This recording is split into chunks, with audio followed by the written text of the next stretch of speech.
Welcome, everybody. Today we're going to discuss how to use your genetic blueprint to optimize your workouts. So before we start, please make sure you're in the Recreate portal in the Cellular Supercharge module. And on the left-hand side is all the education to support this phase. There's videos and documents that you can download. So starting today, we're with the DNA review preparation, go to that section, and the PDF called at the bottom of that page called Cracking the Exercise Code.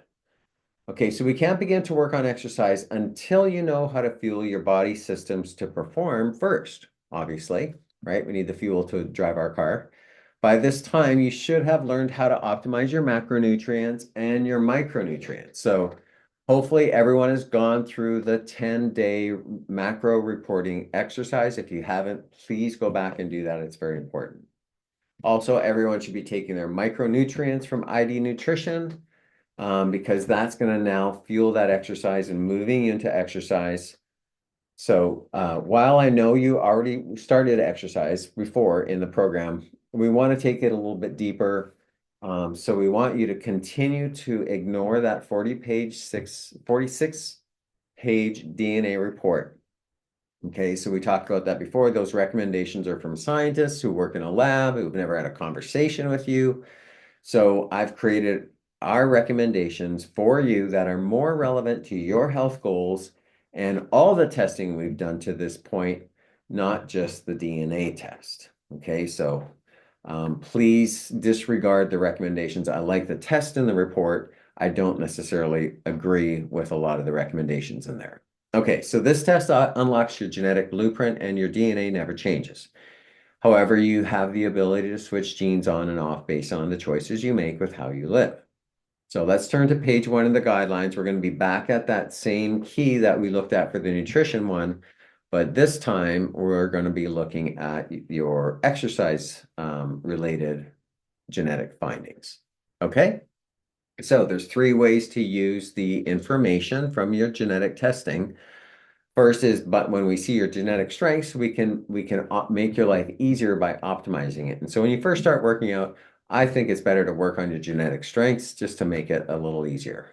Then we can look at your genetic weaknesses, and as you start getting better with your training, you can start strengthening those too to become more well-rounded and balanced. If you're a competitive athlete, you can use this information in a couple of ways. First, it can help you to choose a sport at which you will excel. So if you're young enough where you're still in that phase of your life, that can be very helpful. And it also is going to help you dial in your training by knowing more about how your body works. And we'll start that right now by looking at your muscle type.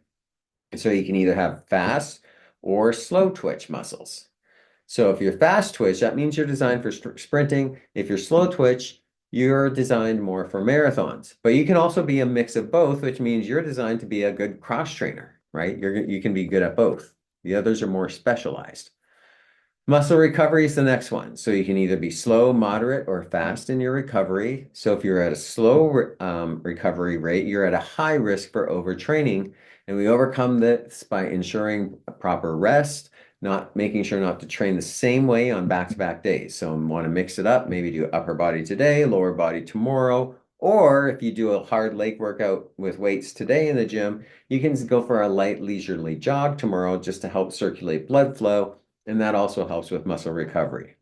Okay, some other tools to help you with recovery include protein shakes, jacuzzi, steam bath, sauna, cold plunge, ice bath, foam rolling, massage guns are all some really good strategies to use with speeding up your recovery. Muscle injury risk is next. And so you can either be low, moderate, or high risk for injury. If you're at high risk, you want to use all those recovery tools I just mentioned. Plus, also you want to ice specific any tender spots, especially after workouts. You want to include body work every 2 to 4 weeks, get a massage and chiropractic. That's a good combination to stay healthy and maintain your body structure. Next is your metabolic type. So you can either be looking at your aerobic potential. You can either be high, moderate, or slow. And so that's pretty straightforward. Next is fat loss with exercise. So some of you will have a better ability to burn fat with exercise. So you can either be least, less, or have the most ability to burn fat with exercise. So if you're in the least section, it means genetically you store more fat under your skin, which makes it harder to access to burn when you exercise. So you cannot make bad choices as much in the kitchen. You have to be more strict. A person who is most, genetically, they store more fat in their muscles, which makes it easier to burn. And so they can work it off in the gym easier. And so they can make more mistakes in the kitchen. It sucks, I know, but at least you know where you stand, and then you know what your challenges are, and that's why we're giving you strategies to get around those. Rebound weight gain. You can be either cautious, very cautious, or extremely cautious. This means your metabolism tends to slow down if you need to be extremely cautious. It slows down very quickly and goes into starvation mode, which causes you to store fat and hold on to it when you limit your calories or are fasting. So you can overcome this by stimulating your metabolism with more frequent, short duration exercises like the BIT burst or the HIIT exercises we've taught you. These are great ways to stimulate the fat burning hormones, and it also shuts down your appetite hormones. Now we want to look at your emotional and hormone type, and this is a risk for overeating. You can either be low, moderate, or high. If you're a high risk for overeating, it means that you have a poor neurological and hormone connection from your gut to your brain. And this causes a delay in feeling full when you eat, so you keep eating longer than you should. So that's me. So we can overcome this by some strategies I'm going to give you. Number one, prioritize logic over feelings. So assess the amount of food on your plate before you start. Train yourself to stop eating when you know that you've met your nutritional needs, and you'll know that by that food tracking you did. Second way is intermittent fasting lifestyle, where we eat for an 8-hour window each day and fast for 16 hours, and 8 of those are sleeping, so you're really only fasting 8. So putting off eating until 11 or 12 p.m. means I can't eat past 7 or 8 p.m. I can still eat dinner at 5:30 or 6, but I just don't want to eat after 8. Strategy number 3, keep healthy snacks on hand. So clean, freshly cut vegetables in glass Tupperware in the fridge makes it more likely I will reach for a healthy snack because it's convenient, and so that's really important. And the fourth strategy is no idle evenings. So we're busy during the day, so we're not eating as much typically, hopefully, unless you work in a place where they have donuts and stuff like that all the time. But in the evenings, I want you to find something to occupy your time other than sitting in front of the TV, which puts your mind on autopilot. And this is the pitfall where people will just mindlessly snack and eat all kinds of stuff they shouldn't be eating. So next is your risk for obesity: cautious, very cautious, or extremely cautious. Extremely cautious. Okay, so once weight gain genes have been expressed in your body, that is in your metabolic memory, and it's harder to manage your weight. You're at higher risk for obesity.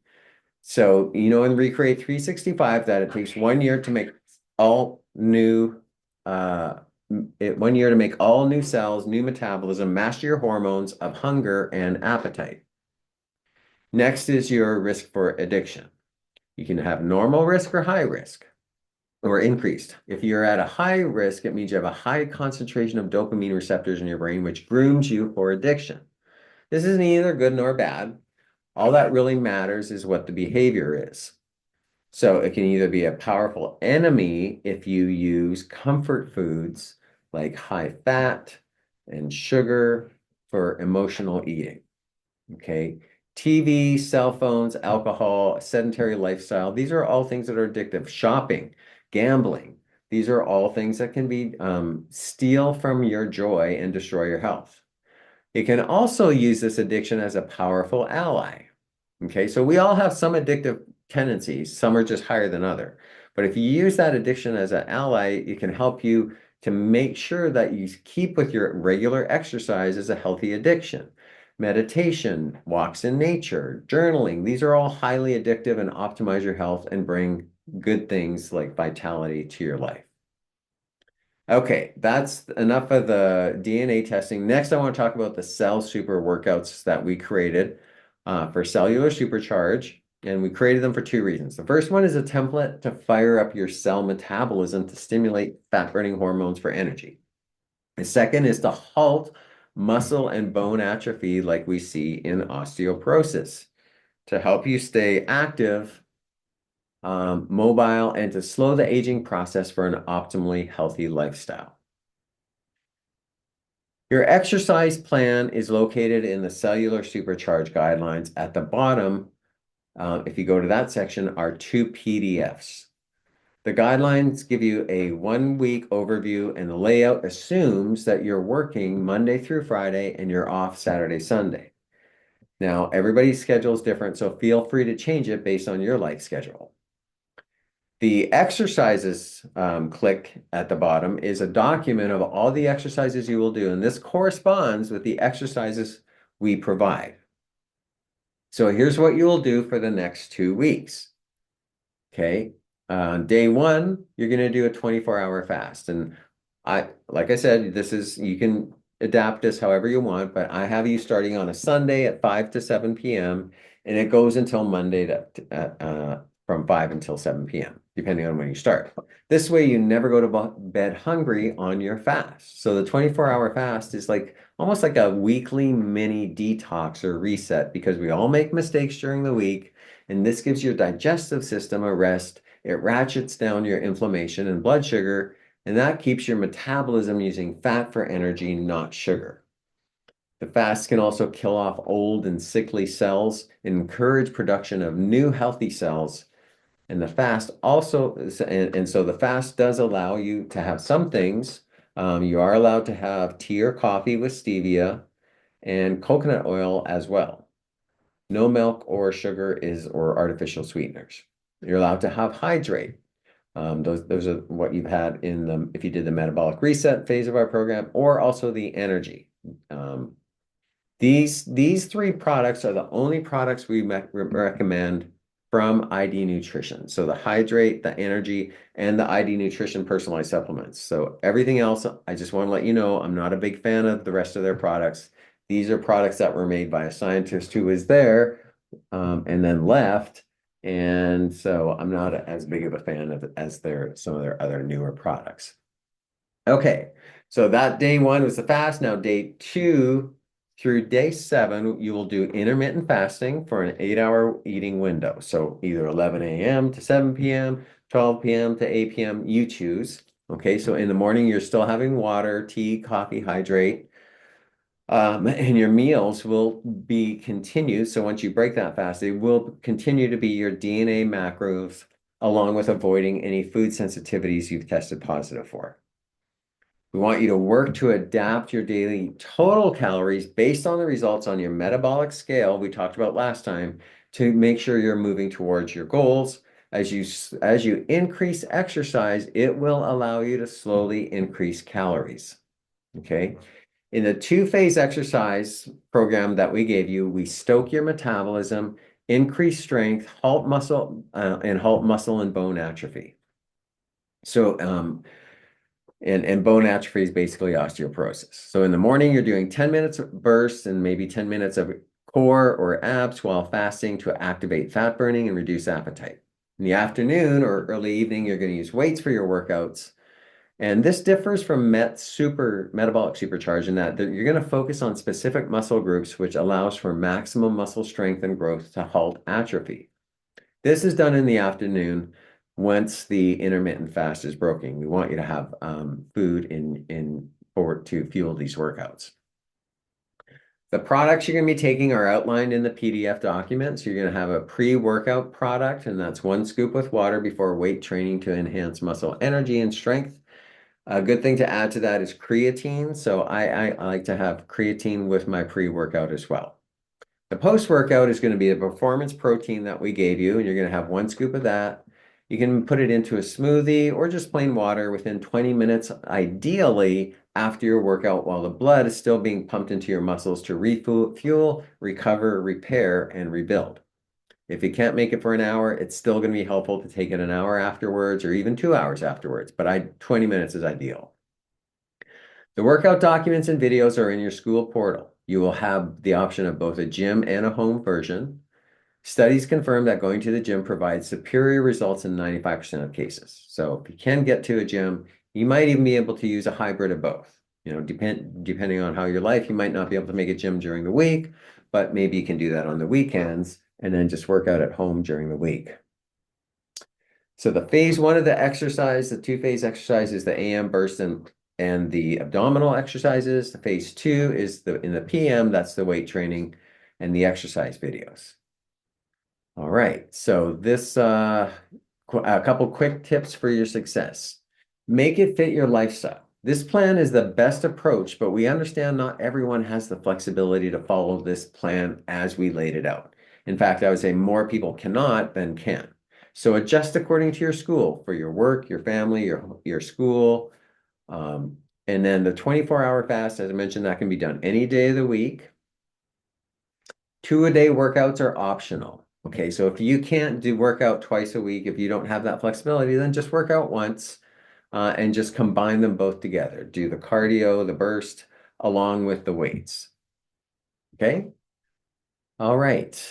This is the final stage of your program. So I hope that you get out there and really finish strong, a strong race to the finish. And your next appointment with me will be to be your lifetime appointment. That will be our last appointment. And so I'll look forward to talking to you all then. So go out there and crush it.